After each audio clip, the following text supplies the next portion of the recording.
On September 19th, 1970, Areti and Dimitros Kolomanis and their 3 children traveled from Toronto to New York City for a family reunion. They were staying with his parents in their ground floor apartment in Jamaica, Queens. At 4:30 the next morning, an intruder broke into the apartment and grabbed Areti, plunging his knife into her throat. She staggered out of the room, waking her husband before she collapsed on the floor. Areti died from her injuries and her killer escaped without getting caught. The man continued to break into homes after this until he was approached by police. He pulled out a pistol and tried to shoot the officers, but the gun jammed. The man, now identified as Joseph Baldi, had several driver's licenses on him and was charged with attempted murder and theft. He was placed in a mental hospital to undergo treatment before his trial, but then he was moved to another facility. However, his new institution was not notified of Joseph's pending charges, and he was mistakenly released a month later, and it was only a matter of time before he claimed more victims. Welcome to History's Biggest Villains.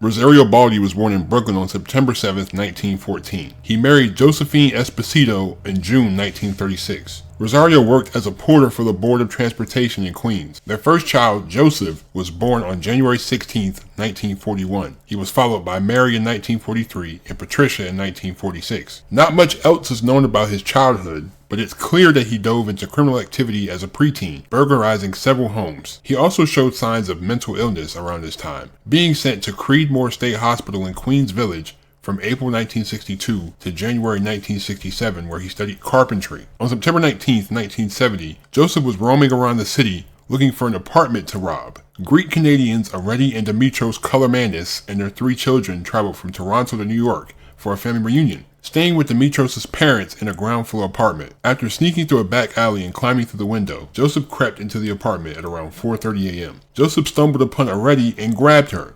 To prevent her from screaming, he pulled out a knife and stabbed her in the throat. While Baldi quickly escaped the apartment, Areti staggered out of the room, waking her husband before she collapsed to the ground. She was driven to the hospital where she later died from her injuries. The police were unable to find any clues to the killer's identity. Getting away with murder didn't stop Joseph from breaking into several apartments in the Richmond Hill and Woodhaven areas. In the early morning of September 5, 1971, a resident reported seeing a man climb through a neighbor's window. Officers were sent to investigate and caught up with Baldi after a brief patrol of the area. As they approached to question him, he pulled out a .22 revolver and pulled the trigger, but the gun jammed. Before he could shoot again, the officers detained him. As they searched him, they found a stolen driver's license. Baldi was charged with attempted murder, burglary, theft, and illegal weapon possession. Because of his mental illness, Baldi was sent to the Mid-Hudson Psychiatric Hospital for treatment before his trial. On November 30th, he was transferred back to Creedmoor. In December 1971, Joseph was officially indicted on all of his charges by a Queens grand jury. However, the attorney's office was not aware of his transfer to Creedmoor, and the facility also wasn't notified of his indictment. So he was released on January 21st, 1972. The doctor who signed his release papers apparently didn't know that Baldi was charged with the attempted murder of a police officer. Like, how do you mess that? Okay. Now that Baldi was free, he continued his criminal pursuits. On March 18th, he entered an apartment in Jamaica through a first-story window, going into the bedroom of 17-year-old Camille Pernolia, a mentally disabled teenager who lived with her parents. Camille was stabbed to death while she slept, and Joseph fled before her parents could catch a glimpse of him. Her 7-year-old brother, who slept in the room with her, stayed asleep during the attack. On April 13th, Baldi broke into the apartment of 21-year-old secretary Clara Toriella, who had recently been engaged to a policeman. Despite the fact that she shared the apartment with 3 family members, Baldi stabbed her 4 times in the back and neck after he found her lying in the bed. After killing her, he tore off her bra and panties and then slashed them to shreds. The final attack came on June 17th, where Joseph stood on a metal box and reached through the window of an apartment near his in Jamaica, stabbing 15-year-old Debbie Janusko in the chest. The girl staggered into her parents' bedroom,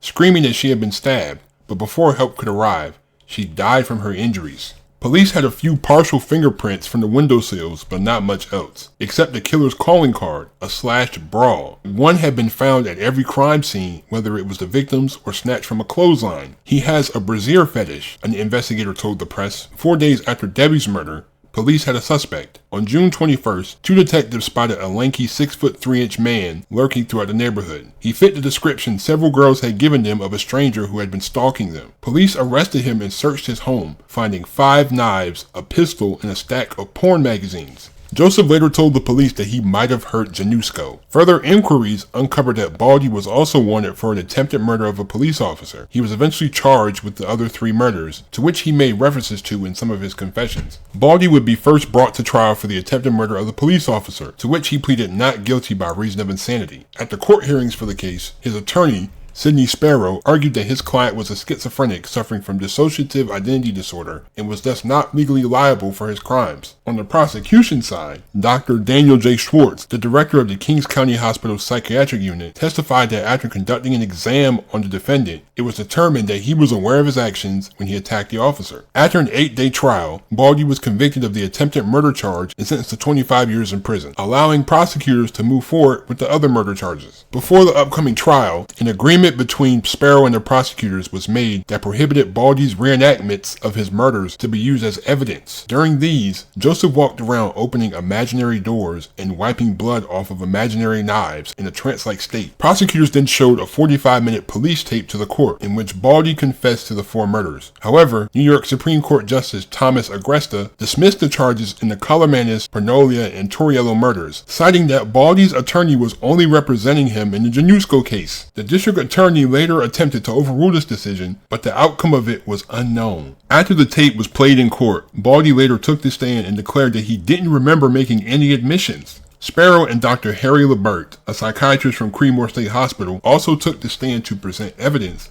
such as exam records and interviews, to prove that Baldi was insane. Despite their efforts, the presiding Supreme Court Justice George J. Ballback ruled that he was fully aware of his actions and found him guilty as charged in the Januszko case. He was then given a 25 to life sentence to be served at Sing Sing, which Baldi unsuccessfully attempted to appeal over the years. Baldi would remain behind bars for the rest of his life before dying on October 17, 2009 from undisclosed cases. The fact that he was even let out of the mental hospital is a crazy part. Because I can understand back then when it was hard to keep records, but like you had a guy who had almost killed a police officer, who had already killed someone by then, being let out. And then the fact that he kills 3 more people, but you can only charge him for the last person he murdered because the attorney was only representing him in 1 case. That's crazy. You kill 4 people, but you only get charged really for 1 murder and an attempted murder. Like wow. So like all this time he spent in the mental hospital didn't stop him because he still wanted to go in houses and attack and kill women. He kind of got off even though he served a life sentence. It really didn't give you justice if you're the family member because,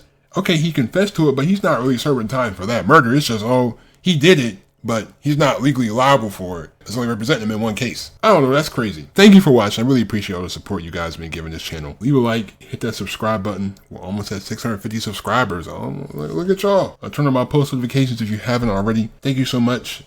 Be safe, stay on the grind. I'm out. Peace.